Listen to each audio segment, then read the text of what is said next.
उसके बारे में देखेंगे। बहुत सारा यूट्यूब पे भी हमने थोड़ा बहुत दिखाने के लिए तुम लोग को खोल के रखे हुए हैं। जब वो आएगा उसको दिखाएंगे तुम लोग, क्योंकि विजुअलाइज करना ज्यादा जरूरी है। 5 पढ़ेंगे, इसके बाद 4 देख लेंगे। इसमें कोई ये नहीं है, सारा इक्विपमेंट्स ही है। 4 में भी इक्विपमेंट ही है और 5 में भी इक्विपमेंट के बारे में ही पढ़ना है। तो इससे फर्क नहीं पड़ेगा कि हम पहले 4 पढ़ें या फिर पहले 5 पढ़ें। ठीक है, तो पहले हम लोग 5 देख लेंगे, उसके बाद 4 देख लेंगे। सब में अलग अलग टाइप का है। जनरली यूनिट 4 जो है वास्टिंग एंड कन्वेइंग इक्विपमेंट, ठीक है। और यूनिट 5 जो है earth moving machinery. Wasting basically होता है किसी भी चीज को उठाने के लिए, जो भी हैवी वेट है उसको ऊपर उठाने के लिए हम लोग फास्टिंग इक्विपमेंट यूज करते हैं, जो कि जनरली मैन पावर से पॉसिबल नहीं है या फिर मैन पावर से ज्यादा कॉस्टली है। ये जितने भी इक्विपमेंट्स है इसीलिए हम लोग यूज करते हैं कि वो जो लेबर मजदूरा लगा के हम लोग काम करते हैं, उससे या तो पॉसिबल नहीं है, इम्पॉसिबल है, या फिर बहुत ज्यादा कॉस्टली है और रिस्की भी है। तो इन सब यदि मशीन्स का हम यूज करते हैं तो अपना टाइम भी सेव करेंगे, सेफ्टी भी बढ़ेगा हमारा, और इसके अलावा काम में स्पीड आएगा, कम लेबर की मैन पावर की जरूरत पड़ेगी। तो हम लोग आज देखेंगे, देखो 4.2 में कन्वेइंग इक्विपमेंट्स। कन्वेइंग मतलब कन्वे करना, एक वन प्लेस से दूसरे प्लेस तक उसको किसी भी मटेरियल को ले जाना, कन्वे करना। इसमें जो भी इक्विपमेंट कन्वेइंग से रिलेटेड है उसके बारे में देखना है। अर्थ मूविंग मशीनरी में भी हमको 2 टाइप का इक्विपमेंट पढ़ना है। पहला है एक्सकवेशन इक्विपमेंट, मतलब जो हम लोग डिगिंग करते हैं, खुदाई करते हैं, मिट्टी को यहाँ से उठाए,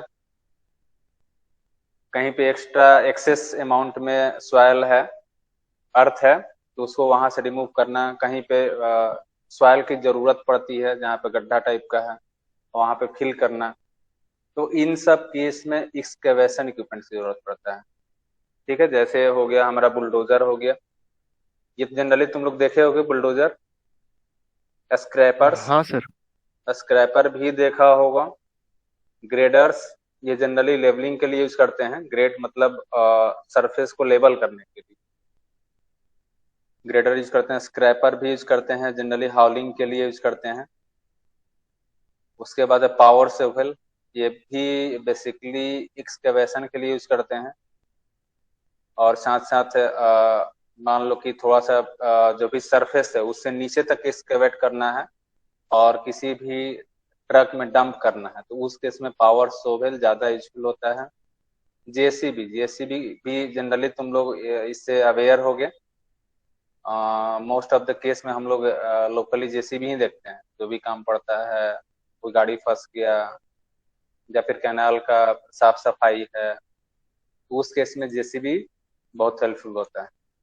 ड्रैग लाइन्स, ठीक है। ड्रैग लाइन बेसिकली होता है कि ज्यादा डेप्थ तक यदि हमको एक्सकवेशन करना है, या जिसमें ज्यादा लेंथ तक, ज्यादा डिस्टेंस तक, जब डिस्टेंस ज्यादा हो, डेप्थ ज्यादा हो, उस केस में ड्रैग लाइन जो होता है वो ज्यादा इंपॉर्टेंट हो जाता है। सारे टाइप के इक्विपमेंट्स का पर्पस बेसिकली वही है, एक्सकेवेशन करना, है ना, थोड़ा बहुत लेवल भी करना, कन्वे भी करना कुछ हद तक। लेकिन सबका यूज अलग अलग है। अलग अलग कहने का मतलब कि जरूरत के हिसाब से, यदि प्रोजेक्ट बड़ा है, ठीक है, या फिर कंडीशन, साइट कंडीशंस के हिसाब से हम लोग डिसाइड करते हैं किसका जरूरत है। हो सकता है हिली एरिया है, प्लेन एरिया है, या फिर रोलिंग एरिया है। तो ये डिपेंड करेगा type of project, type of site conditions, कि कौन सा इक्विपमेंट। हो सकता है कि हमको 2 3 4 इक्विपमेंट का हम लोग को एक साथ यूज करना पड़े। ऐसा भी नहीं है कि सिर्फ और सिर्फ कोई भी साइट अलाउ करेगा कि सिर्फ और सिर्फ हम लोग बुलडोजर यूज करें। हो सकता है कि पार्शियली बुलडोजर यूज करें, पार्शियली स्क्रैपर यूज करें, ग्रेडर यूज करें, ड्रैग लाइन यूज करें। ये डिपेंड करेगा। एक ही प्रोजेक्ट में 3 4 या फिर सारे टाइप का भी इक्विपमेंट हम लोग यूज कर सकते हैं। हो सकता है कहीं सिर्फ बुलडोजर से काम चल जाए, हो सकता है कहीं सिर्फ और सिर्फ ड्रैग लाइन ही वहां काम कर सकता है। तो ये डिपेंड करेगा सिचुएशंस पे, प्रोजेक्ट्स पे, साथ में प्रोजेक्ट कॉस्ट पे भी डिपेंड करता है कि हमको कौन सा इक्विपमेंट। हो सकता है ड्रैग लाइन ज्यादा कॉस्टली इक्विपमेंट हो तो हम उसको नहीं हम लोग रेंट पर लें।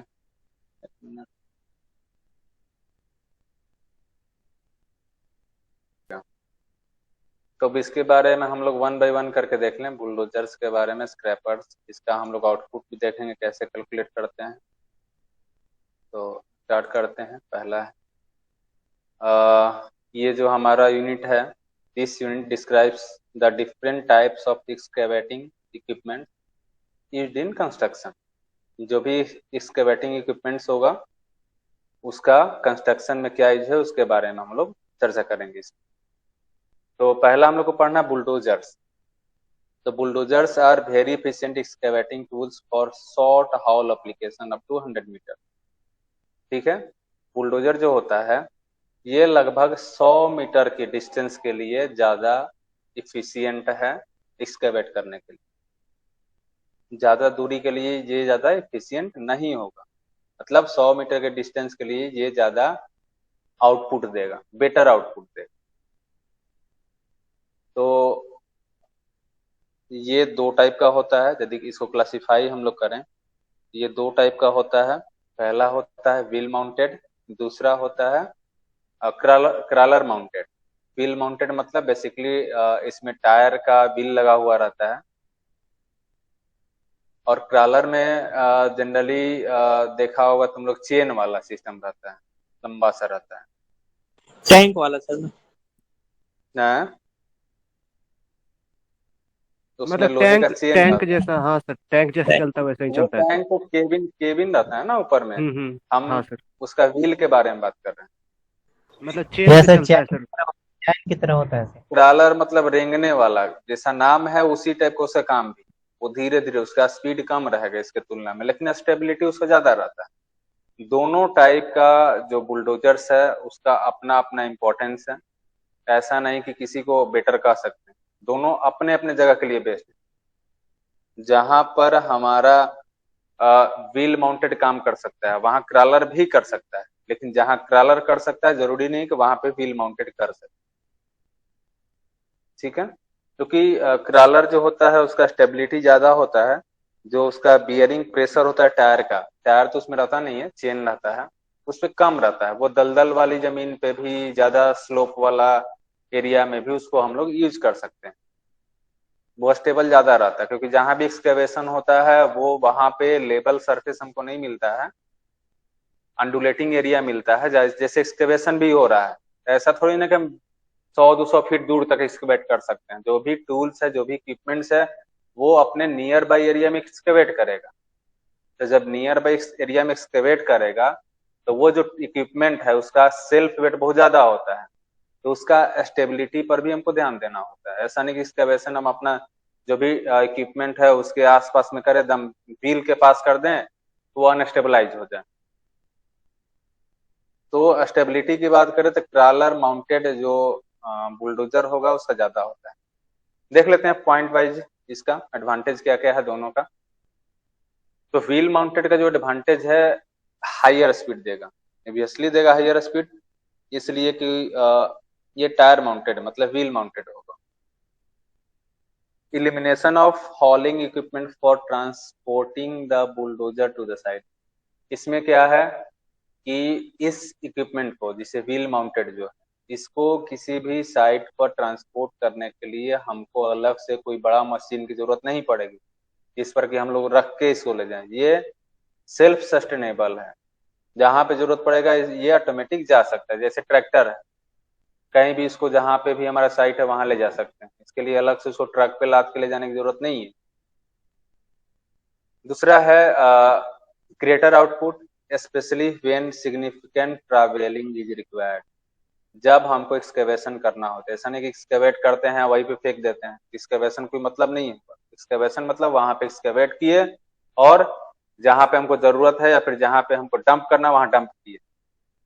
इसके लिए हालांकि हम लोग अलग से डंप ट्रक भी यूज कर लेते हैं, लेकिन कभी कभी क्या होता है कि इसका सिंगल यूज होता है, मतलब ये खुद एक्सकेवेट करेगा, खुद उसको ट्रांसपोर्ट करेगा और डंप कर देगा। उस केस में ये ज्यादा बेनिफिशियर होता है। ठीक है, कहने का मतलब कि ट्रैवलिंग जहां पे जरूरत है, जहां पे इसे एक्सकवेशन हमने पॉइंट ए पे किया, उस एक्सकवेटेड सॉइल को हमको 100 मीटर दूरी पे जाके डंप करना है। उस केस में ये ज्यादा बढ़िया है। ठीक है, व्हील माउंटेड। लेस ऑपरेटर फेट्यूग, है ना। तो जो ऑपरेटर है उसके लिए थोड़ा सा इसमें कम कम्प्लेक्सिटी आता है। उसके अलावा ability to travel on between roads without damaging the surface, और ये बिटवीनस रोड को बिना डैमेज किए हुए उस पर ट्रैवल करता है। अगला है क्रॉलर माउंटिंग, है ना। तो क्रॉलर माउंटिंग का क्या एडवांटेज है? इसका है ability to deliver greater tractive effort on the soft, loose और मडी सॉइल। और ये जो है ज्यादा सॉफ्ट सॉइल पर या मडी सॉइल पर भी बेटर या ग्रेटर ट्रैक्टिव इफोर्ट, मतलब बेटर आउटपुट दे सकता है। लेकिन यदि हम व्हील माउंटेड की बात करें तो वो मडी सॉइल या फिर सॉफ्ट सॉइल में या फिर लूज सॉइल में वो ग्रेटर ट्रैक्टिव इफोर्ट नहीं इम्पोर्ट कर सकता है, इम्पार्ट कर सकता है। अगला पॉइंट है ability to travel on muddy surface. ये मडी सरफेस पे भी ट्रैवल कर सकता है, लेकिन व्हील माउंटेड जो होगा वो मडी सरफेस पे ट्रैवल नहीं कर सकता, वो जैम हो सकता है। अगला है ability to operate in rock formation where rubber tyres में गेट डैमेज। कहने का मतलब ये है कि ये टफ सरफेस जहां पर कि रॉक्स ज्यादा है, उस रोड पर भी ये आसानी से चल सकता है। लेकिन वहां पर रबर टायर जो होगा व्हील माउंटेड जिसका हम लोग बात कर रहे हैं, वो वहां पे डैमेज हो सकता है, पंचर होने का चांस है, या फिर उतना बेटर वे में वहां पे आउटपुट नहीं दे सकता है। अगला है greater flotation because of lower pressure under the track.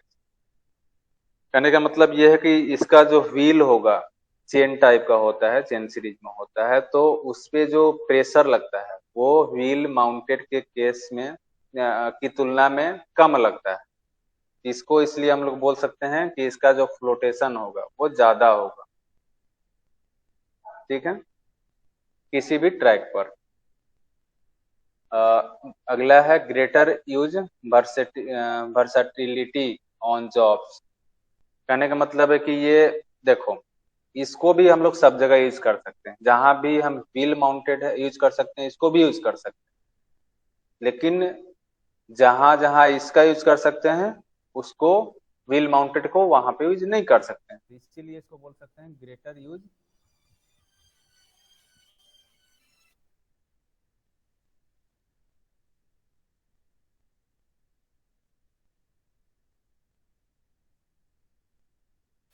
Advantage of wheel mounted and crawler mounting. अब देखते हैं वर्किंग इसका। इसका जो वर्किंग होगा, a heavy steel blade which is mounted on the front of a tractor, the heavy blade attached to the tractor pushes the material from one place to other place. Bulldozer basically ये क्या करता है कि इसका जो जो भी हमारा मशीन्स है, इक्विपमेंट है, उसके आगे में स्टील का ब्लेड लगा हुआ रहता है। ठीक है, उसके साथ साथ एक कंटेनर टाइप का भी रहेगा जिसमें कि जो भी सॉइल है, जो भी अर्थ है वो स्टोर होगा, और उसको ये पुशिंग एक्शन के द्वारा एक प्लेस से दूसरा प्लेस तक मूव करवाता है। यही इसका वर्किंग है, इसका थ्योरी यही है। तो इसका आउटपुट के बारे में हम लोग देख लें। अब आउटपुट जो होता है इसका, वो बेसिकली हम लोग वॉल्यूम पर मेजर करते हैं। जो वॉल्यूम हम एक प्लेस पे जहां पे हमको स्टोर करना है उसको बैंक मेजर वॉल्यूम बोलते हैं। तो हम लोग इसका आउटपुट जो है उसी वॉल्यूम के बेसिस पे डिसाइड करते हैं कि हमने कितना वॉल्यूम ट्रांसफर किया। ठीक है, जिस प्लेस पे किसी एक प्लेस पे हम स्टोर कर रहे हैं तो उसको क्या बोलेंगे, बैंक मेजर वॉल्यूम। तो इसका आउटपुट निकालने का जो फॉर्मूला होगा वो होगा output of bulldozer in bank measure volume per hour. ये हो जाएगा rated mouldboard capacity in loose volume by swell factor into actual operating time in minute per hour by time required per trip in minute. इसका मतलब ये हुआ कि जो भी कंटेनर है जिसमें कि हमने बताया सॉइल अर्थ स्टोर होता है, उसका जो होगा कैपेसिटी कितना है इन लूज वॉल्यूम, जो भी सॉइल है वो लूज केस में, by swell factor of that soil into actual operating time in minute, मतलब 1 घंटा में वो कितना मिनट एक्चुअली ऑपरेट कर रहा है, by time required per trip in minute. अब एक ट्रिप में कितना समय उसको लग रहा है वो भी मिनट में। तो इस हिसाब से हम लोग इसका आउटपुट कैलकुलेट करते हैं। यार समझ में, किसमें किसी को डाउट है? आउटपुट जो होगा वो हमेशा बैंक मेजर वॉल्यूम मतलब कि मान लो प्लेस ए पे हमने एक्सकेवेशन स्टार्ट किया, वहां से जो भी सॉइल है एक्सकेवेट कर करके पॉइंट बी या प्लेस बी पर हम उसको स्टोर कर रहे हैं, तो जो भी पॉइंट बी पर हम स्टोर कर रहे हैं उसका जो वॉल्यूम होगा सॉइल का उसको बोलेंगे बैंक मेजर वॉल्यूम। और इसी बैंक मेजर वॉल्यूम के बेसिस पे किसी भी बुलडोजर का हम लोग आउटपुट कैलकुलेट करते हैं। और जो बेसिकली इसको ऐसे समझ सकते हैं कि मान लो कोई एक बुलडोजर है जो कि 1 घंटा में करीब करीब 40 मिनट ऑपरेट होता है, ठीक है। और जो टाइम उसका है पॉइंट ए से पॉइंट बी तक जाने में, वो है एक ट्रिप के लिए है एवरेज 10 मिनट, ठीक है। और जो मोल्ड है उसका कैपेसिटी है लूज वॉल्यूम के केस में जो भी है मान लो कि 0.1 मीटर क्यूब, ठीक है। तो उस सॉइल का यदि हम स्वेल फैक्टर निकाल लें तो हम उस बुलडोजर का आउटपुट निकाल सकते हैं, यानी पर आवर वो कितना metre cube soil point A से पॉइंट बी तक ट्रांसफर कर रहा है या ट्रांसपोर्ट कर रहा है। ये हो गया हमारा आउटपुट। एक लाइन में समझना चाहें तो यही बोलेंगे हम कि पॉइंट ए से पॉइंट बी तक कितना मीटर क्यूब सॉइल वो पर आवर ट्रांसपोर्ट कर रहा है। अब इस ट्रांसपोर्टेशन में उसका एक्सकवेशन का भी टाइम आएगा, इसमें ट्रांसपोर्टेशन का भी टाइम आएगा, इसमें डंपिंग का भी टाइम। तो जो टाइम रिक्वायर पर ट्रिप इन मिनट वही हो जाएगा। टाइम रिक्वायर मतलब एक्सकवेशन में जो भी हमारा उसका मोल्ड है जिसमें सॉइल स्टोर होगा उसको भरने में, उसको फिर ट्रांसपोर्टेशन में, फिर उसको डंपिंग करने में, फिर उसको रिटर्न होने में, एक ट्रिप हो गया हमारा। जब इसमें किसी को कुछ दिक्कत है यहाँ तक? नहीं सर। ठीक है। स्क्रैपर्स, उसके बाद आता है scraper. Sir actual operating time बताइए। एक्चुअल ऑपरेटिंग टाइम हाँ, ये हुआ जिसे इसको हम लोग मेजर करेंगे पर आवर, मतलब 1 घंटा में, जैसे 12 से 1 के बीच में गाड़ी चला, कोई जो भी ऑनर है या जो भी है वहां तो बैठा हुआ नहीं रहेगा। तो जैसे 1 घंटा है, 1 घंटा में वो कितना मिनट ऑपरेट एक्चुअली किया। जरूरी नहीं कि कोई भी गाड़ी लगातार पूरे घंटे, या फिर कह सकते हो कि वो गाड़ी 5 घंटा चला, ठीक है। तो उस 5 घंटा में एक्चुअली कितना चला, रन था, बीच में हो सकता है कि बंद हो, है ना। तो actual operating time in minute per our, यानी पर आवर 1 घंटा में कितना मिनट। जैसे मान लो कि 6 घंटा हमने उसको ज्यूम करके रखा कि 6 घंटा वो गाड़ी चला है, लेकिन 6 घंटा में हो सकता है कि वो कितना 4 घंटा ही चला। तो हम लोग इसको एवरेज तौर पर निकालेंगे कि पर आवर कितना मिनट चला है, निकाल सकते हैं, एवरेज कर सकते हैं उसका। निकाल करके, यानी पर आवर कितना मिनट चला उसका वहां से निकाल लेंगे, तो वही हो जाएगा हमारा एक्चुअल ऑपरेटिंग टाइम, ये मिनट में रहेगा। टाइम रिक्वायर पर ट्रिप इन, ये भी मिनट में रहेगा, एक ट्रिप में कितना टाइम लग रहा है वो भी मिनट में रहेगा।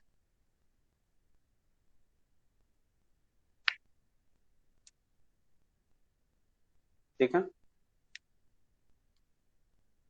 अगला है स्क्रैपर्स।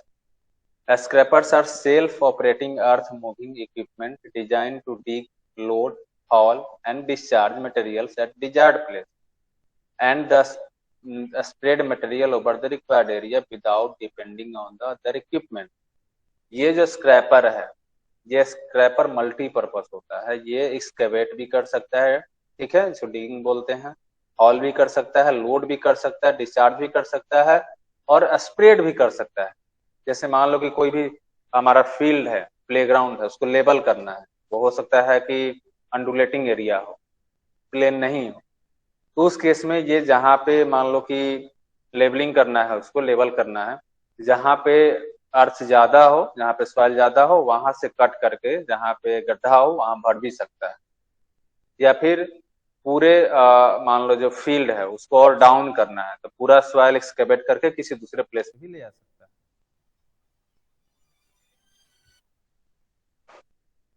ठीक है, ये मल्टीपर्पज है। It is not suited for hard rock, sands, wet and muddy material. ये जो स्क्रैपर होगा वो हार्ड रॉक के लिए नहीं होगा, सैंड्स के लिए यूजफुल नहीं होगा, वेट एंड मडी सैंड्स के लिए यूजफुल नहीं होगा। ठीक है, अब देख लेते हैं ऑपरेटिंग इसका। ऑपरेटिंग में क्या है, scraper is loaded by lower the front load fronted. एक मिनट सर, आवाज कभी कभी चल जा रहा है सर। बड़ा कुछ लोग ऐसे होते हैं कि काटो फोन तब भी नहीं समझ में आता है, करेंगे ही करेंगे। के बारे में सबसे पहले हम तुम लोग को इसका एक छोटा सा वीडियो दिखाना चाहते हैं। जाता स्क्रैपर देखे हो जिसके बारे में हम अभी चर्चा तो गूगल पे तो अभी देखे सर, लेकिन एक्चुअल में लगता है कि नहीं देखे हैं सर। दिखाते हैं। ये तो बुलडोजर है, देखो बुलडोजर दिखा है सर। स्क्रैपर वही ना, हम लोग की तरफ एनएच का 4 लेन का काम चल रहा है, तो एक तिरछा टाइप रहता है नीचे बना हुआ कर्व्ड शेप टाइप का, और वो स्क्रैपर में क्या होता है, जैसे ये तो फ्रंट में है ना, जो भी अर्थ मूविंग इक्विपमेंट है यहाँ पे लगाया हुआ है, ये फ्रंट में लगा हुआ है। ठीक है, ऐसे तो बुलडोजर है सर। बुलडोजर है। स्क्रैपर में मिडिल में रहता है, जैसे व्हील माउंटेड की बात करें, 4 चक्का वाला, 2 चक्का आगे 2 चक्का पीछे, तो ये बीच में रहेगा। जो भी अर्थ से रिलेटेड जो भी टूल्स होगा वो बीच में रहता है। दिखा रहे हैं, ये नहीं है,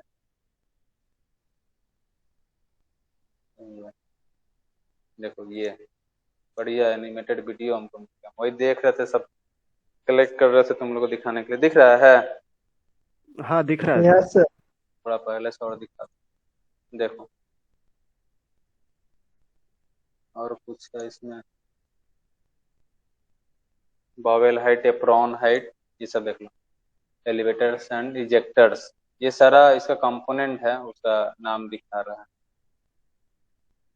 एनिमेशन समझने के लिए सबसे बेस्ट होता है।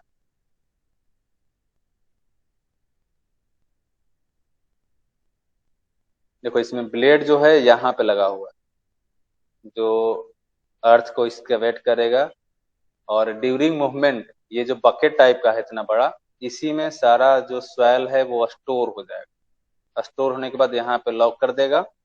उसके बाद यदि हमको इसको ट्रांसपोर्ट करके कहीं और ले जाना है तो ये फिर वहां ले जा करके अनलॉक कर सकते हैं। लेकिन यदि हमको लेवल करना है तो जहाँ पे हमको गड्ढा है वहां पे धीरे धीरे इसको छोड़ते जाए, यहाँ पे ओपन कर देंगे।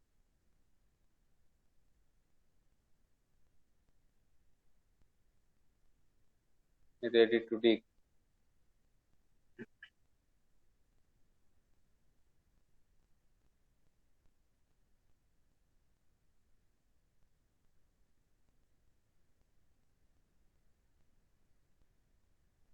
देखो इसको लोअर कर देंगे हम लोग, जैसे लोअर करेंगे टच होगा, उसके बाद से जितना भी अर्थ है इसके कांटेक्ट में वो धीरे धीरे क्या होगा, स्टोर होते जाएगा यहाँ पर। ठीक है, जैसे ही फिल हो जाएगा कम्प्लीटली उसको हम लोग उठा लेंगे, लॉक कर देंगे, और जिस प्लेस पे हमको इसको डंप करना है, देखो उठा लिए, लॉक कर दिए।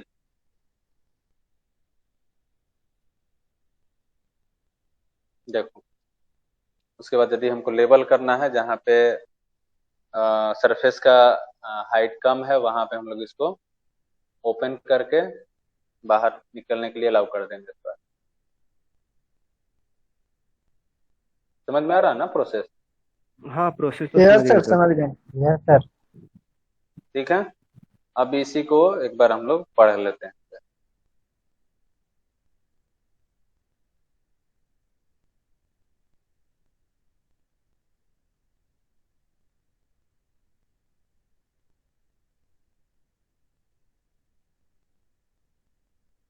तो ये ऑब्वियसली हार्ड रॉक के लिए सुटेबल नहीं होगा, सैंड्स के लिए भी थोड़ा सुटेबल नहीं होता है, वेट एंड मडी मटेरियल के लिए भी सुटेबल नहीं होता है, इसलिए कि वो उसको डिस्चार्ज करने में प्रॉब्लम होगा। यहाँ पे जो हमारे पास डिस्चार्ज केबिन है उस हिसाब से नहीं है, कंप्लीटली इसको उठा करके डंप कर दें। ठीक है, ये थोड़ा सा प्रॉब्लम होगा ऑपरेशन में। A scraper is loaded by lower the front in of the bowel until the cutting edge enters the ground.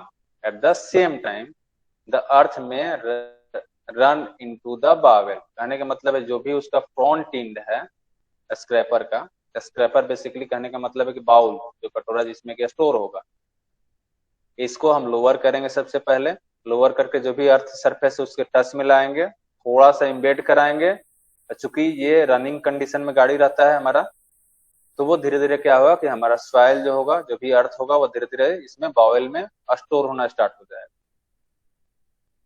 As the scraper is pulled forward, a strip of earth is forced into the bowel. जैसे जैसे गाड़ी आगे बढ़ेगा वो धीरे धीरे उसमें bowl में अर्थ फोर्सली फिल होते जाएगा। And this operation is continued until the bowl is filled. और ये ऑपरेशन तब तक करेंगे जब तक कि वो कंटेनर जो है वो फिल नहीं हो जाए। The cutting edge is raised and the apron is lowered to prevent spillage during the haul trip. कहने का मतलब ये है कि जो भी कटिंग एज उसको उठा देंगे and the apron is lowered, और एप्रॉन को हल्का सा लोअर कर देंगे, सो दैट कि कोई भी उसमें से सॉइल लीकेज नहीं हो ड्यूरिंग द हॉल ट्रिप, मतलब ड्यूरिंग द ट्रांसपोर्टेशन उसमें से कोई लीकेज नहीं हो। अगला है the dumping operation consist in lowering the cutting edge to the desired height above the fill, raising the apron and forcing the earth out by movable ejector। कहने का मतलब ये है कि फिर से वही प्रोसेस करेंगे। यदि हमको इजेक्ट करना है इसमें से सॉइल, इसको ओपन करेंगे, ठीक है, और क्या करेंगे कि इसमें भी कुछ ऐसा सेटअप किया हुआ रहता है कि जो कि बाय फोर्स इसमें के इसके अंदर के सॉइल को बाहर भी कर सकता है, क्योंकि ऑटोमेटिकली इसमें इतना स्लोप नहीं दिया हुआ रहता है कि वो अपने सेल्फ वेट से वो बाहर निकल जाए। इसमें थोड़ा सा सिस्टम ये भी बनाया हुआ रहता है कि जो भी स्वेल फाइनली बचता है उसको भी ये बाहर कर सकता है। ये हो गया इसका ऑपरेशन। ठीक है, बेसिक पार्ट्स क्या क्या इसका हो सकता है।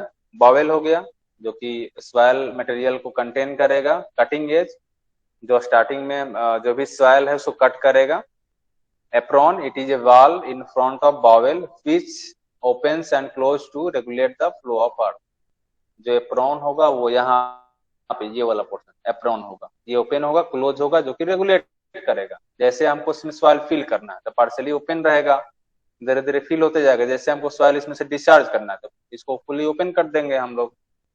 ये रेगुलेट करता है, जो भी इसमें सॉइल इन करता है फिर आउट करता है उसको रेगुलेट करता है एप्रॉन। टेल गेट और इजेक्टर, टू इजेक्ट और डंप अर्थ, इसमें कुछ टेल गेट्स लगाया हुआ रहता है या फिर इजेक्टर रहता है। इजेक्टर हमने बताया कि जो भी इसमें सॉइल होता है उसको कंप्लीटली इवैक्यूएट करने के लिए उसका हम लोग इसमें यूज करते हैं।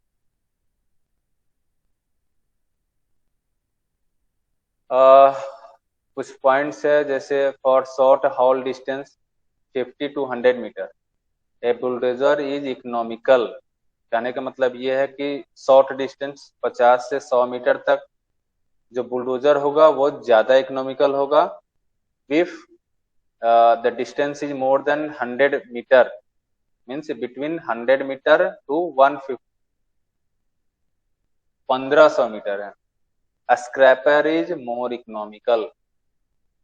कहने का मतलब ये है कि 50 से 100 मीटर के लिए जो बुलडोजर होगा वो ज्यादा इकोनॉमिकल होगा। 100 से 1500 मीटर का यदि डिस्टेंस होगा उसके लिए स्क्रैपर ज्यादा इकोनॉमिकल। ये बेसिकली डिस्टेंस मतलब हॉलिंग डिस्टेंस हो गया, एक पॉइंट से दूसरे पॉइंट तक सॉइल को ट्रांसपोर्ट करने वाला डिस्टेंस होगा। ठीक है, आउटपुट इससे कैसे निकालेंगे? Output of a scraper is the bank measure volume. ये भी उसी तरह होगा, बैंक मेजर वॉल्यूम होगा per hour, means metre cube per hour. ये पर आवर कितना मीटर क्यूब सॉइल जो होता है वो ट्रांसपोर्ट करता है, हॉल करता है, एक्सकैवेट करता है, उसके हिसाब से इसका हम लोग आउटपुट निकालते हैं। तो आउटपुट इसका निकालने का थोड़ा सा इसमें अलग तरीका है, वो है ऑप्टिमम लूज वॉल्यूम पर ट्रिप। पर ट्रिप कितना लूज वॉल्यूम हो सकता है, ऑप्टिमम लूज वॉल्यूम पर trip into swell factor S into 60/T। T जो हो जाएगा वो साइकिल टाइम हो जाएगा पर ट्रिप, मतलब एक ट्रिप में कितना टाइम लग रहा है वो भी मिनट में, इंटू इफिशियंसी। ये इफिशियंसी हो जाएगा उस स्क्रैपर का, उसके इफिशियंसी पे भी डिपेंड करेगा उसका आउटपुट। तो आउटपुट निकालने का हमारे पास ये फॉर्मूला है, जहां पर एस जो हो जाएगा वो स्वेल फैक्टर है depending upon the type of soil. ठीक है, टी जो हो जाएगा साइकिल टाइम पर ट्रिप इन मिनट। इसमें किसी को डाउट है?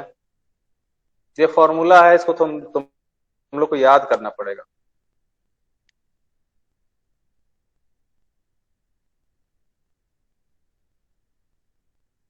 किसी कुछ डाउट कि आगे बढ़े? नहीं सर, आगे बढ़िए सर। अगला है graders. A grader is a device mainly used for labeling or finishing earthwork, but sometimes it is also used for mixing gravel and trimming slope. Graders जैसा कि नाम ही सजेस्ट कर रहा है कि कोई भी चीज को ग्रेड में लाना। ग्रेड मतलब लेबल करना। जरूरी नहीं कि सिर्फ और सिर्फ लेबलिंग है, सरफेस फिनिश भी हो सकता है। जैसे कोई स्लोप है उसको बेटर फिनिश देना है ना, इसका काम हो सकता है। या फिर ये इसको हम लोग ग्रावेल के केस में भी यूज कर सकते हैं। ग्रावेल मतलब रोड बनाने के क्रम में जो हम लोग ग्रावेल डालते हैं उसको लेबल करने का भी हम लोग यूज कर सकते हैं इसका, ग्रेडर्स का। It can perform operation such as grading, spreading, side casting, road crowning, bank dressing, mixing materials. इसका ये भी एक मल्टीपर्पज इक्विपमेंट है। इसका यूज हम लोग क्या कर सकते हैं, ग्रेडिंग करने के लिए कोई भी चीज को, जैसे कोई ग्राउंड हो गया उसको लेबल करना हो, चाहे उसको सर्टेन स्लोप में मेंटेन रखना हो। ठीक है, स्प्रेड करना हो, कोई भी मटेरियल जो भी सॉइल है, एग्रीगेट है, उसको स्प्रेड कराना, उसको लेबल करना। साइड कास्टिंग, साइड से कुछ चीज जैसे कोई स्लोप है उस पे कुछ बेटर फिनिश देना। रोड क्राउनिंग, जो भी रोड का क्राउन है उसको बेटर फिनिश देना। बैंक ड्रेसिंग, मिक्सिंग मटेरियल्स, इन सब चीज में इसका हम लोग यूज कर सकते हैं। Generally it is use in making and maintaining project roads and land reclamations for earth construction. ठीक है, इसका हम ग्रेडर का भी हम दिखा देते हैं तुम लोग का फिगर, थोड़ा सा एनिमेशन दिखा देते हैं।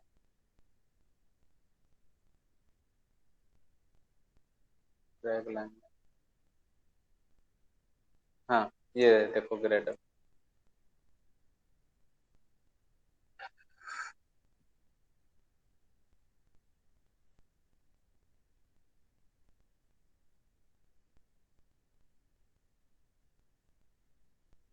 दिख रहा है?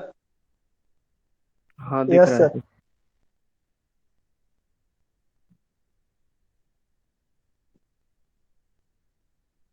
ये हम सॉइल के केस में यूज कर रहे हैं, इसको हम एग्रीगेट के केस में भी यूज कर सकते हैं, स्प्रेड करने में, उसको लेबल करने में।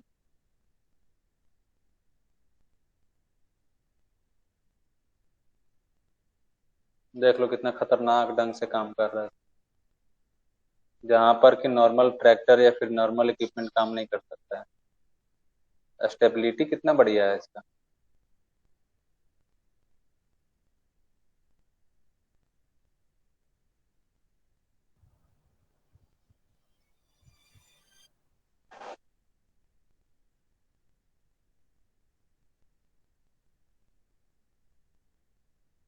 ठीक है।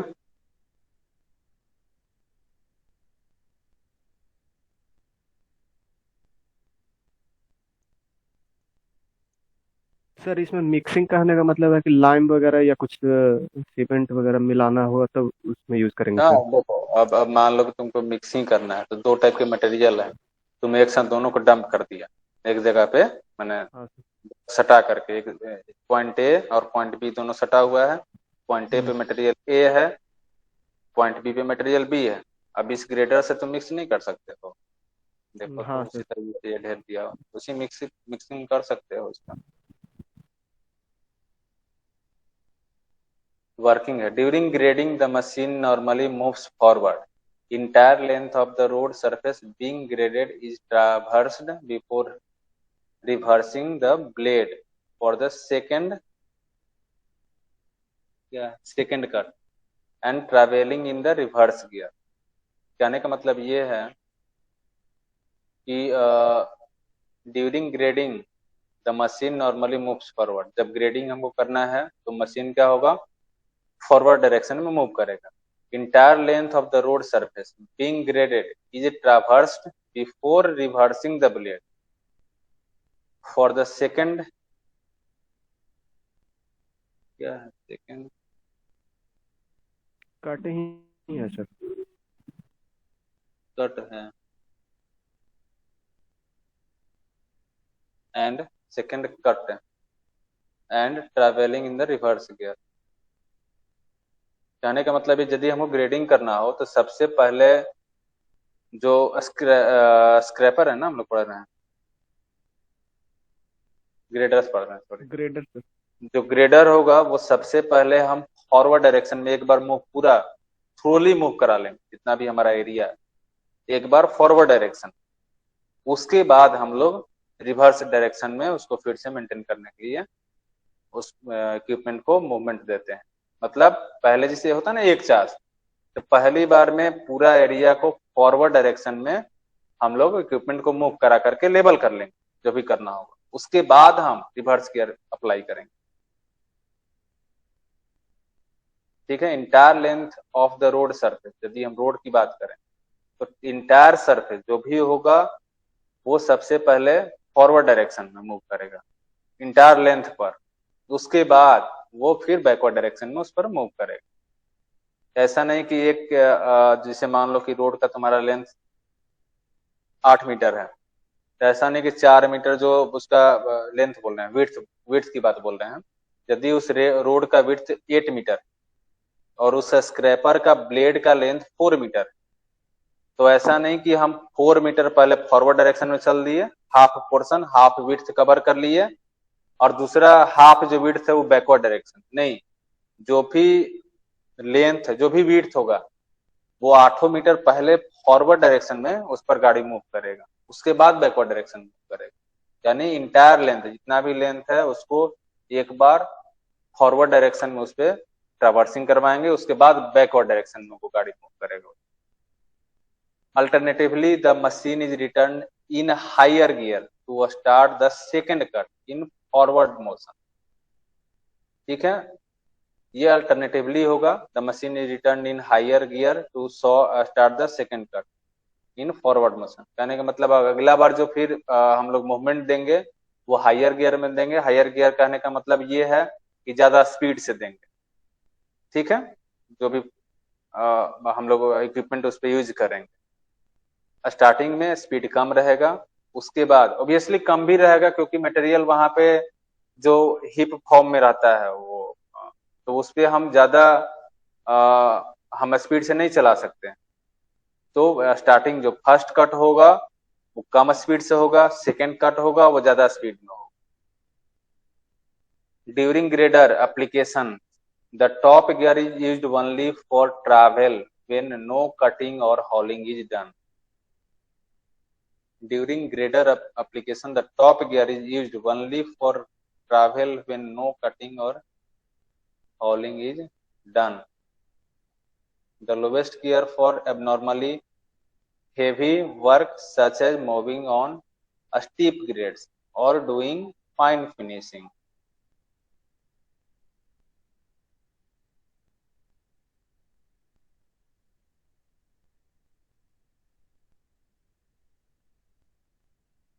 Only for travel, no cutting or hauling.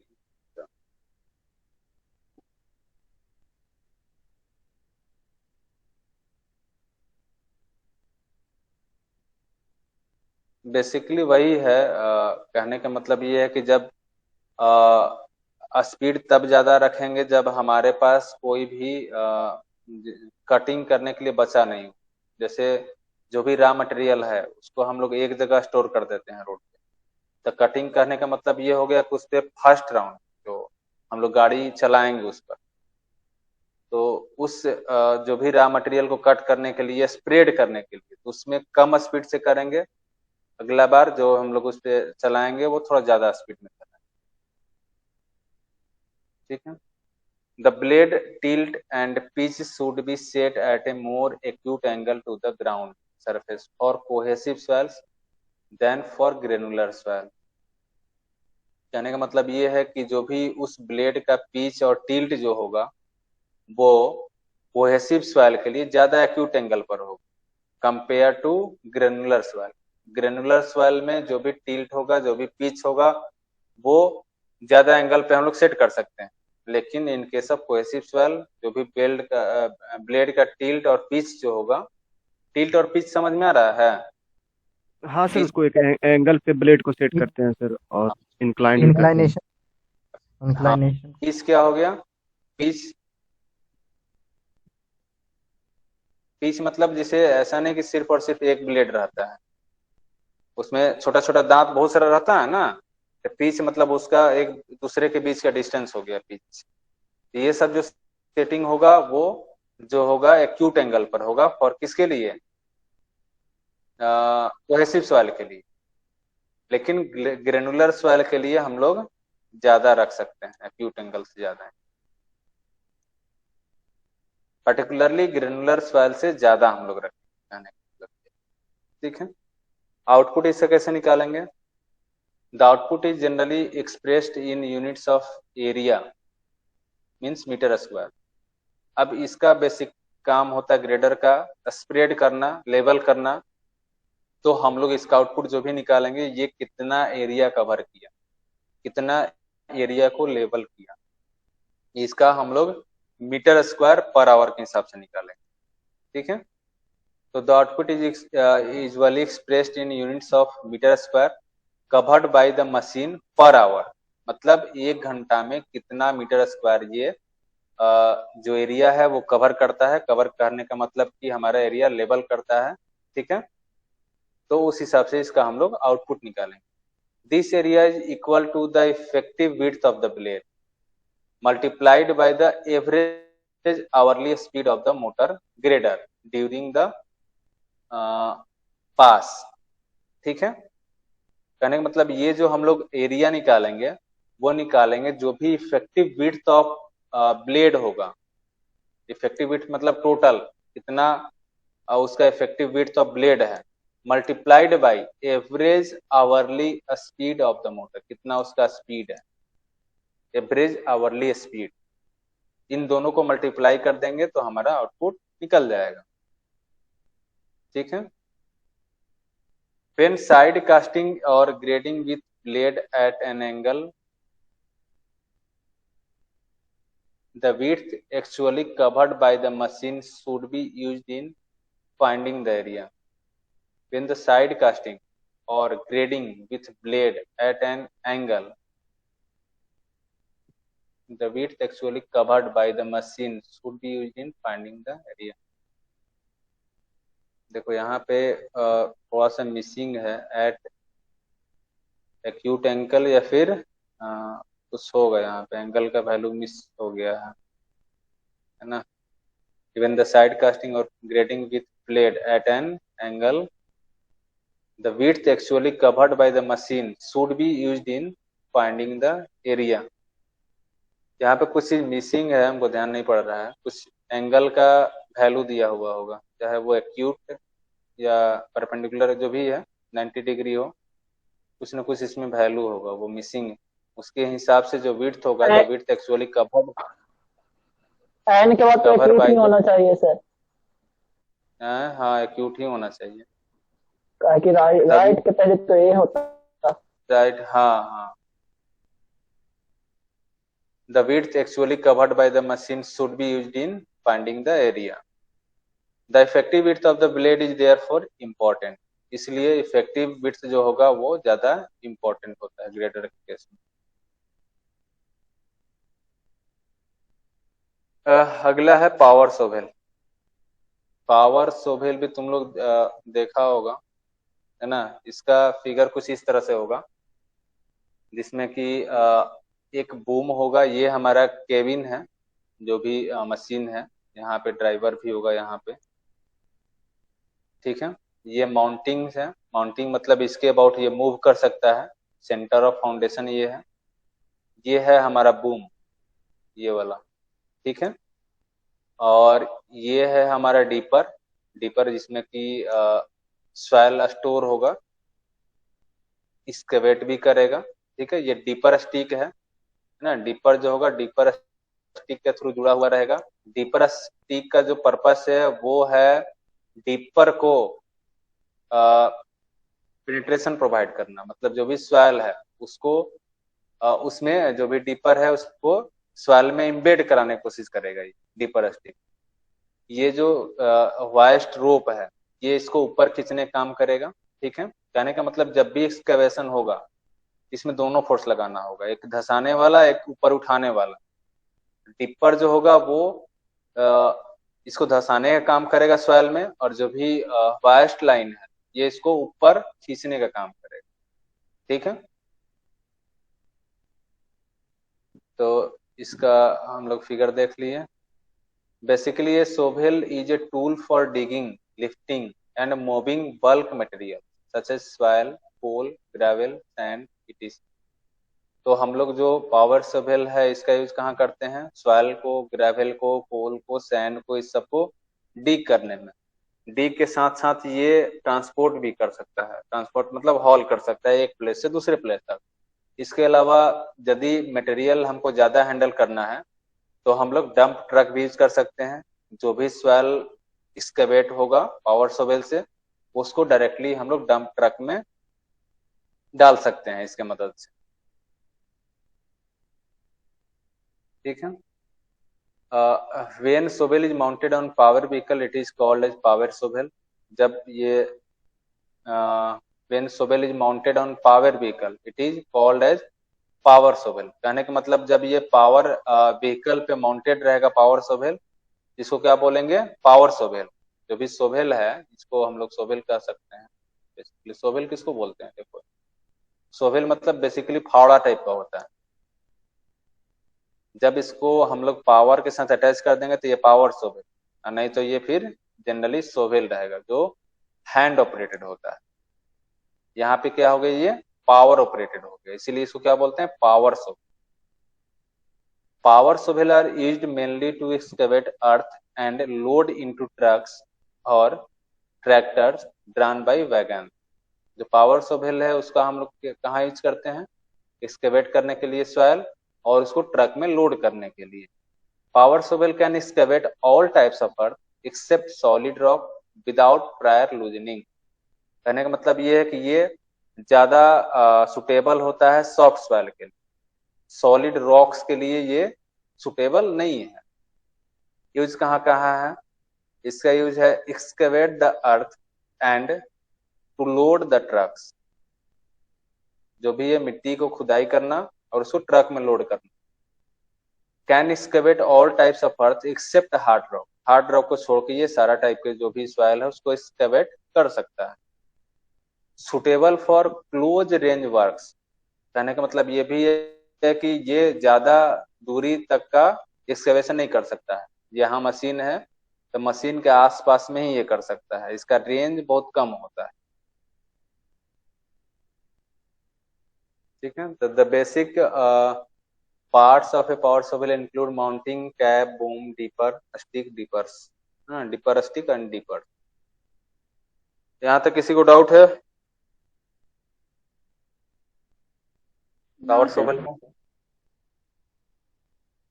Power shovel का हम देख लेते हैं एक बार, दे दिया।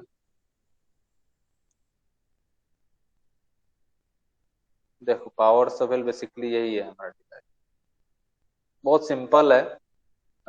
इसमें ये वाला पोर्शन जो है ये बूम है ना, ये जो पोर्शन है ये जो दिख रहा है ये डीपर स्टिक है, ये वाइस्ट चेन है ना, ये हमारा डीपर है। यही मेन कंपोनेंट है हमारा पावर शॉवेल। ये डीपर जो कि जिसमें कि सॉइल फील होगा, यहाँ पे ब्लेड लगा हुआ है एक्सकेवेट करने के लिए, और ये हमारा डीपर स्टिक जो है उसको इसको पुश करेगा सॉइल में। ये जो है वाइस्ट रोप इसको ऊपर की तरफ खींचेगा। बूम जो है ये सबको सपोर्ट प्रोवाइड करता है, एक लेंथ प्रोवाइड करता है ना वर्किंग एरिया के लिए। मान जितना ज्यादा इसका लेंथ होगा हम उतना दूरी तक इसको एक्सकेवेट कर सकते हैं उसके हिसाब से।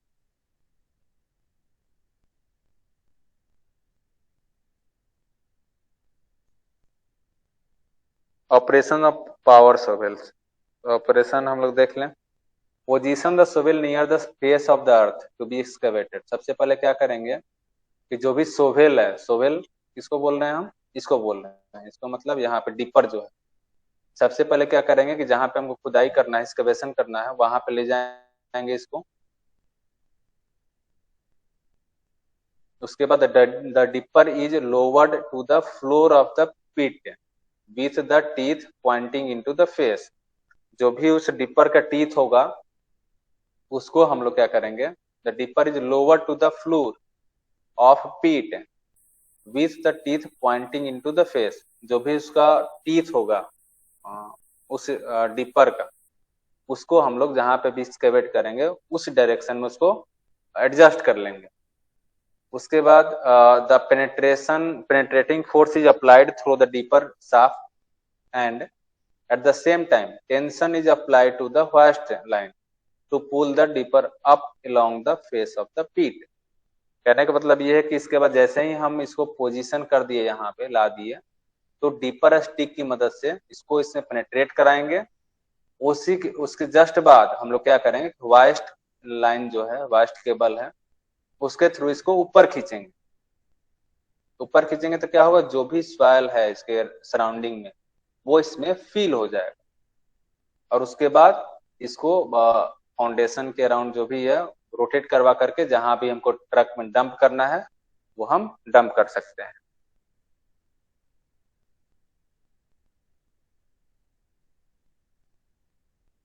If the depth of the face the cut is just right, the dipper will fill as it reaches the top of the face. कहने का मतलब है कि जब हम जो भी कटिंग का डेप्थ होगा, ठीक है, वो एकदम एग्जैक्टली सही सेट किए हैं, तो जैसे ही वो डिपर ऊपर की तरफ जाएगा, फास्ट जो भी केबल हमने लगाया है उसको खींचने के लिए ऊपर की ओर, उसे जैसे ही खींचेंगे और जैसे ही वो टॉप पे पहुंचेगा सॉइल सरफेस पे, तो वो जो भी डिपर होगा वो कंप्लीटली फिल कर जाएगा। जब वो डेप्थ सही नहीं रहेगा तो वो टॉप पर जाते जाते वो डिपर कंप्लीटली सॉइल से फिल नहीं होगा। तो वही अगला लाइन में है कि if the depth is shallow it will not be possible to fill the dipper completely। यदि वो shallow depth पर एडजस्ट किया हुआ है डिपर को, तो वो डिपर को कंप्लीटली फिल नहीं कर पाएगा। if the depth of cut is more than it required to fill the dipper, the depth of penetration of dipper into the face must be reduce. यदि जो डेप्थ ऑफ कट होगा वो ज्यादा होगा, ठीक है, is more than required to fill the dipper, वो just ज्यादा हो किससे, जिससे कि हम डिपर को फुल कर सकते हैं, उस डेप्थ से ज्यादा डेप्थ पे हो लगाया हुआ है, तो वो क्या होगा कि हमको जो टीथ का पेनिट्रेशन होगा उसको कम रखना होगा। ज्यादा पेनिट्रेशन रखेंगे तो इंजन पर लोड ज्यादा पड़ेगा और कोई फर्क नहीं पड़ेगा, जो भी स्वेल एक्स्ट्रा एक्सकेवेट होगा वो डिपर के ऊपर से ओवरफ्लो कर जाएगा। तो हम क्या करेंगे, यदि ज्यादा सर डेप्थ का वायर वगैरह सर जो रहता है ना वो इसी केस में टूटता है सर, हाँ ज्यादा पेनिट्रेट करवाने के ज्यादा चक्कर में। पेनिट्रेशन करवाएंगे तो क्या होगा कि इस पे टेंशन ज्यादा पड़ेगा, इसलिए क्या करेंगे कि यहाँ पे जो पेनिट्रेशन होगा टीथ का उसको कम रखेंगे, ज्यादा डेप्थ पर रहेगा।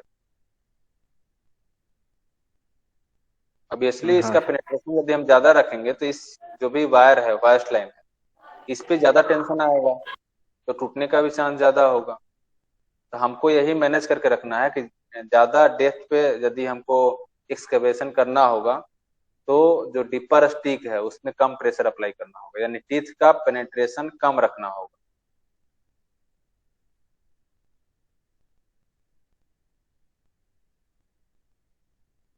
Optimum depth of cut is that depth which produces maximum output and at which dipper comes up with full load without excessive downward pressure and tension। अब इसी में हम लोग एक डिफाइन करते हैं ऑप्टिमम डेप्थ ऑफ कट, मतलब उस पे जो उस पावर सोबेल का एफिशिएंसी मैक्सिमम हो। Optimum depth of cut is that depth which produces maximum output and at which dipper comes up with full load without excessive downward pressure and tension। Optimum depth में हमारा output भी maximum होगा और जो भी tension उस vast cable में होगा वो भी एक्सेसिव नहीं होगा,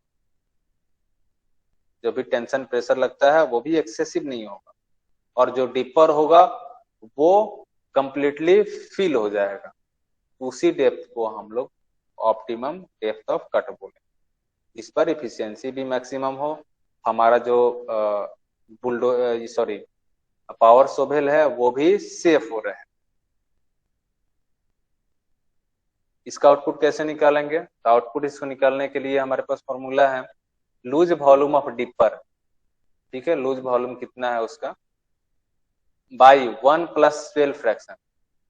ये स्वेल फ्रैक्शन हमको कैलकुलेट हम लोग करना पड़ेगा कितना उस स्वेल का स्वेल फ्रैक्शन है, into actual time in second per hour. Actually ये रनिंग टाइम है, actual running time in second per hour, second में यहाँ निकालेंगे।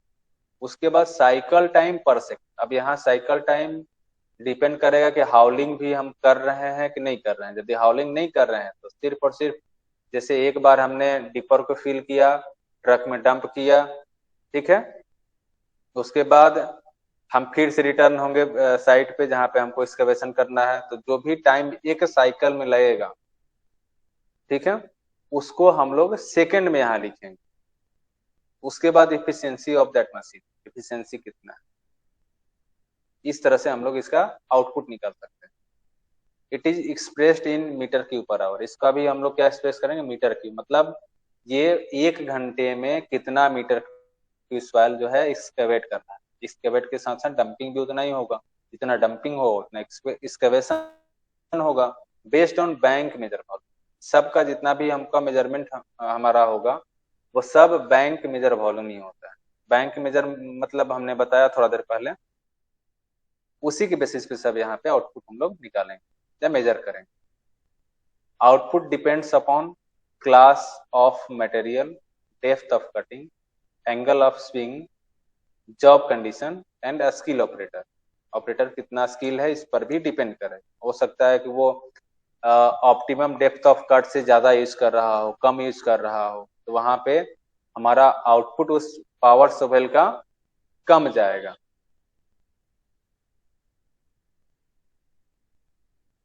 अब एक बचा है हमारे पास ड्रैग लाइन। इसमें किसी को डाउट? No sir. देखो ये जो ड्रैग लाइन है, अब ये था हमारे पास इसका डेप्थ ऑफ कटिंग यानी डेप्थ ऑफ एक्सकवेशन बहुत कम था। इस जो पावर सोवेल मशीन है इसका रेंज बहुत कम है, डेप्थ ऑफ कटिंग, डेप्थ भी कम है और डिस्टेंस भी कम। ये जो मान लो यहाँ मशीन है, सेंटर ऑफ फाउंडेशन से बात करें कितना डिस्टेंस तक ये डिग कर सकता है, हॉरिजॉन्टल डिस्टेंस, इसका भी इसका लिमिटेशन है। डेप्थ ऑफ कटिंग जो हमारा सरफेस है उससे कितना नीचे तक ये डिग कर सकता है, एक्सकैवेट कर सकता है, इसके बेसिस पे भी हम लोग इक्विपमेंट का सिलेक्शन करते हैं। इन दोनों केस में जो है ड्रैग लाइन ज्यादा इफिशियंट आता है। ये लंबा डिस्टेंस तक भी एक्सकवेशन कर सकता है और ज्यादा नीचे तक भी कर सकता है, क्योंकि इसका बूम जो लेंथ होता है वो ज्यादा होता है, इसका अरेंजमेंट कुछ अलग ढंग से किया हुआ रहता है। ये ड्रैग लाइन जैसा कि नाम सजेस्ट कर रहा है ड्रैग, इसमें ये जो हमारे पास ड्रैग लाइन बकेट है इसी में सॉइल फिल होता है ना। और ये जो इसमें देख रहे हो कि सॉइल फिलिंग करने का तुमको कुछ दिख नहीं रहा है, यहाँ भी वास्ट केबल है, यहाँ भी ड्रैग केबल, सिर्फ केबल लगा हुआ है। इसमें सॉइल फिल कैसे होगा? इसमें जो फिल होगा सॉइल वो ड्रैग एक्शन के चलते होगा। इसको हम यदि गांव में तुम लोग देखे होगे, जैसे जो पॉन्ड है उससे पानी हमको बाहर करना है, निकालना है, क्या करते हैं? बाल्टी फेंकते हैं, रस्सी बांधते हैं, खींचते हैं, उसमें पानी आ जाता है, तो ड्रैग एक्शन है। ड्रैग एक्शन के थ्रू हम उसमें फिल करते हैं उस बकेट में वाटर। तो यहाँ भी जो भी सॉइल फिल होगा इस ड्रैग लाइन बकेट में वो ड्रैग एक्शन के चलते होगा। इसको हम लिटा देंगे ओरिजेंटली, उसके बाद पुल करेंगे, खींचेंगे, तो क्या होगा कि यहाँ पे जो भी इसका माउथ होगा वो ओपन रहेगा, उसमें थोड़ा बहुत टीथ, यहाँ पे टीथ भी रहता है। उसके ड्रैग के चलते क्या होगा कि इसका सेल्फ वेट और ड्रैग के चलते जो सॉइल होगा, सराउंडिंग सॉइल, वो इसमें फिल होने लगेगा। जैसे ही फिल हो जाएगा ये अपना ये वाला वर्टिकल वाला पोजीशन मेंटेन कर लेगा, जहां पे डंप करना है उसको स्विंग करा करके वहां पे हम आसानी से डंप कर सकते हैं। तो इसका हम एक वीडियो दिखाते हैं तुम लोग को। ट्रैक लाइन का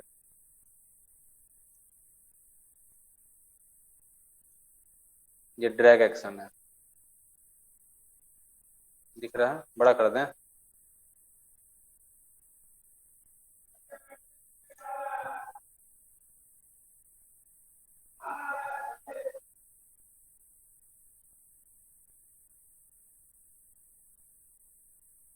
ड्रैग लाइन बकेट जो है वो डिफरेंट टाइप का भी हो सकता है, ऐसा नहीं कि एकदम एग्जैक्टली यही हो। सर ये एक्सकवेट किया हुआ है सर, कि ये खुद एक्सकवेट कर रहा है? एक्सकवेट जो कि मतलब कि सर कहाँ किया? नहीं, पहले से किया हुआ है और एक्सकवेट कर ना रहा है सर? कर रहा है ना, मतलब लग रहा है सर कि सॉफ्ट सॉइल है। हाँ सॉफ्ट सॉइल में काम करेगा, हार्ड सॉइल में नहीं काम करेगा। ठीक है सर।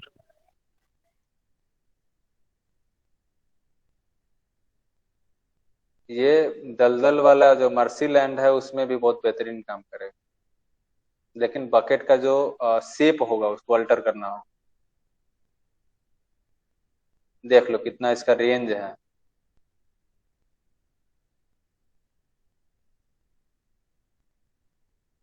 पावर सोवेल ये काम कर सकता है? नहीं सर, उसको काफी टाइम लग जाएगा।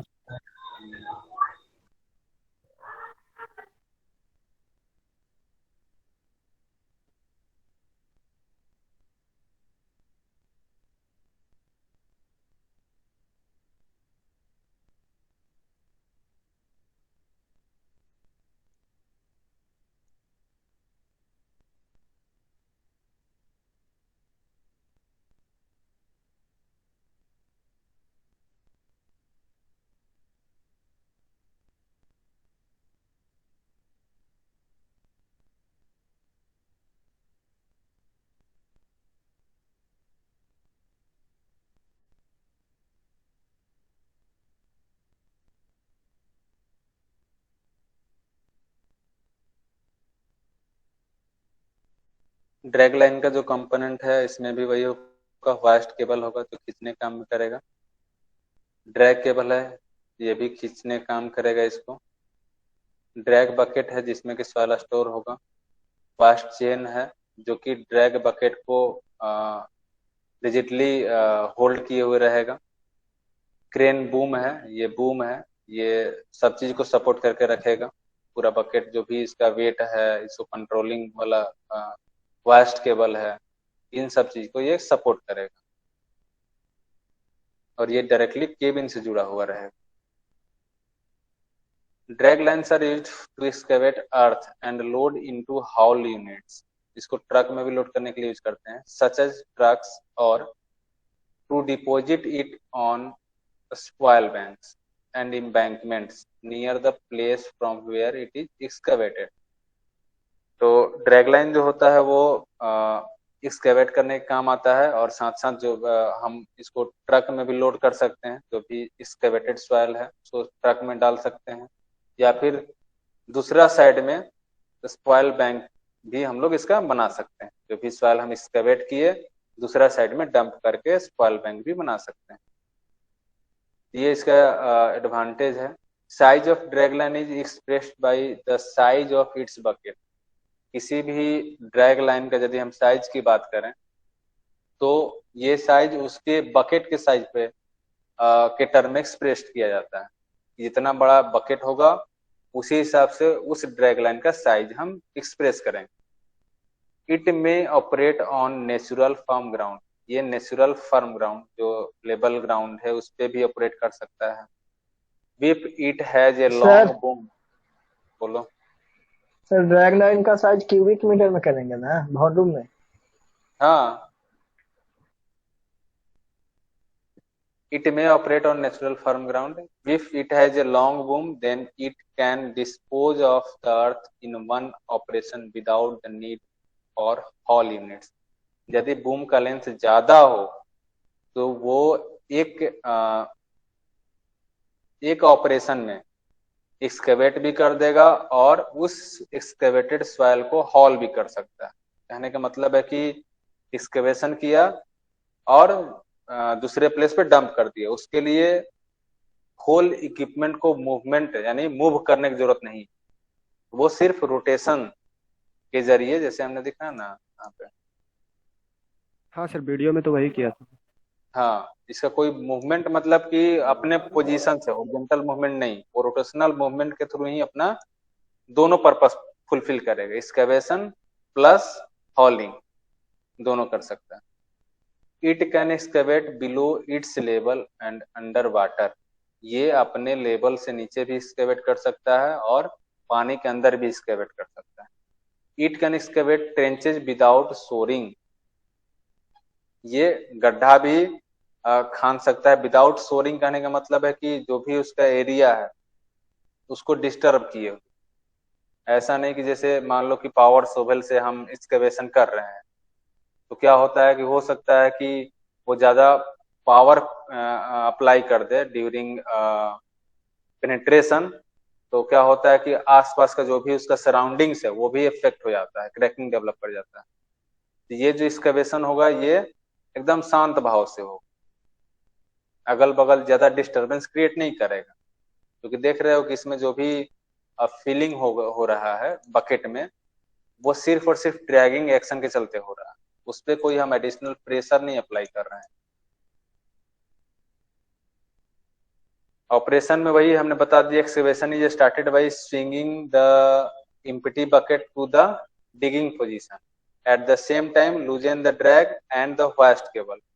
जिस पोजीशन से हमको एक्सकेवेशन करना है वहां पे हम बकेट को ले जाएंगे, ठीक है, और जो भी ड्रैग केबल और वास्ट केबल है उसको लूज कर देंगे। Excavation is done by pulling the bucket towards the machine while maintaining tension in the waste cable. जब भी हम लोग एक्सकेवेशन करेंगे क्या करेंगे कि जो भी बकेट होगा उसको हम लोग मशीन की तरफ पुश करेंगे, सॉरी पुल करेंगे, खींचेंगे। जो बकेट होगा वो मशीन की तरफ खींचेंगे उस प्लेस से, और while maintaining tension in the waste cable। इसके साथ साथ जो वास्ट केबल है, जो पीछे लगा हुआ, उसमें भी टेंशन हम लोग बरकरार रखेंगे।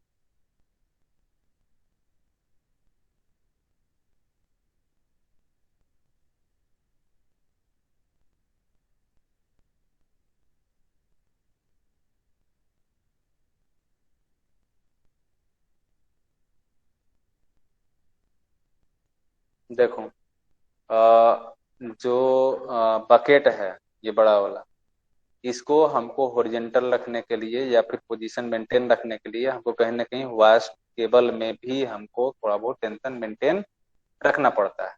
वही बात बोल रहा है।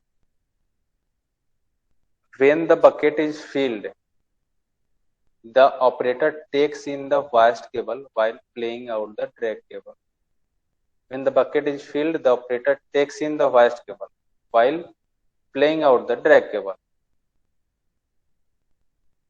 कहने का मतलब ये है कि जैसे ही बकेट फिल हो जाएगा, that the operator takes in the vast cable while playing out the drag cable. उसके बाद ड्रैग केबल का जो है वो रोल खत्म हो जाता है, ओनली फास्ट केबल का रोल रह जाता है। जैसे बकेट फिल हो जाएगा तो उसमें अब ड्रैग केबल का रोल नहीं रहेगा, उसको लूज कर देंगे। Dumping is done by releasing the drag cable. जब हमको डंप करना है क्या करेंगे कि जो भी ड्रैग केबल है उसको हम लोग रिलीज कर देंगे। देखते हैं डंप कैसे कर रहा है।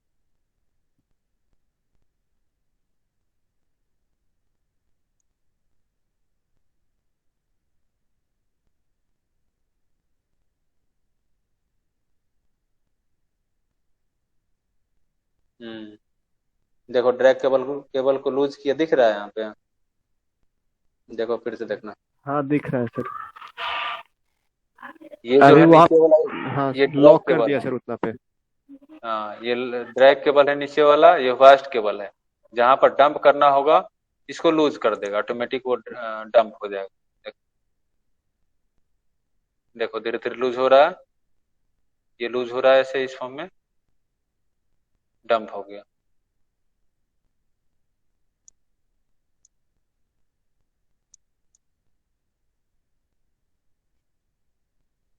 अब इसका आउटपुट हम लोग देख लें।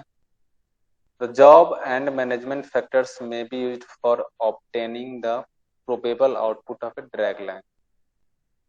The job and management factors may be useful for obtaining the probable output of a drag line. The size of bucket and the length of a boom have a direct effect on the output of a drag line. It is calculated same as in the case of power shovel. इसका जो output होगा just like power शोवेलिंग calculate करेंगे। जैसे जो भी हम volume soil के major करते हैं, है ना, तो इसमें भी वही होगा, मीटर क्यूब पर आवर। लेकिन ये जो आउटपुट है ये मैनेजमेंट पर भी डिपेंड करेगा, किस टाइप का वर्क है इस पर भी डिपेंड करेगा। उसके अलावा साइज ऑफ बकेट क्या है, लेंथ ऑफ बूम क्या है, इन सब पर भी डिपेंड करेगा किसी भी ड्रैग लाइन का आउटपुट। जो कैलकुलेशन होगा किसी पार्टिकुलर ड्रैग लाइन का वो जस्ट लाइक पावर शोवेल ही इसका भी होगा। Management conditions can be excellent, good, fair and poor. तो ये मैनेजमेंट पे भी डिपेंड करेगा कि गुड मैनेजमेंट है, फेयर मैनेजमेंट है, पुअर मैनेजमेंट है। उसके अलावा excellent management conditions yield maximum output. यदि जितना बढ़िया हमारे पास मैनेजमेंट होगा उतना बढ़िया हमारे पास आउटपुट होगा। एप्लीकेशंस कहाँ कहाँ है इसका? Use for digging softer material, soft material के लिए इसका यूज करेंगे। It has long reaches.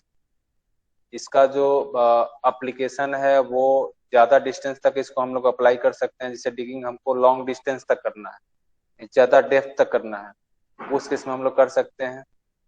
Can be used in excavation of canal. यदि हमको कैनाल का एक्सकेवेशन करना है तो उस केस में भी हम लोग इसका यूज कर सकते हैं। खत्म हो गया? अब किसी को डाउट है कुछ तो बोलो।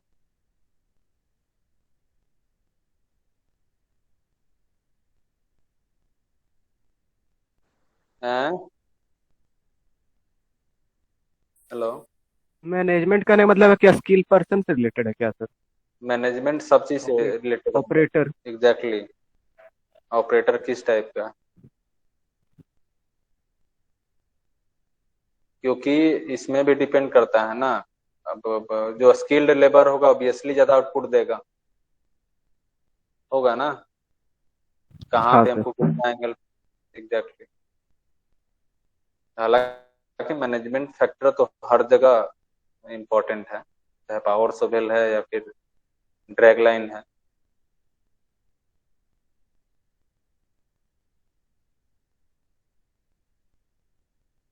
और बोलो, किसी कुछ डाउट है?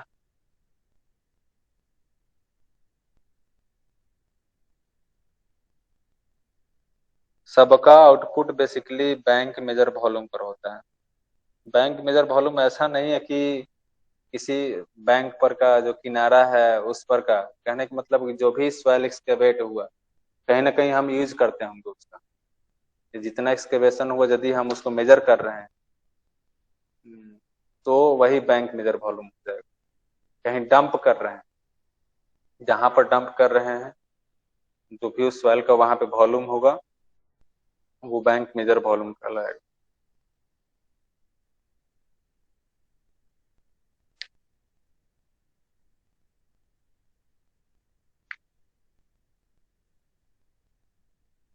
इसके बाद क्या है, कॉम्पैक्टिंग इक्विपमेंट।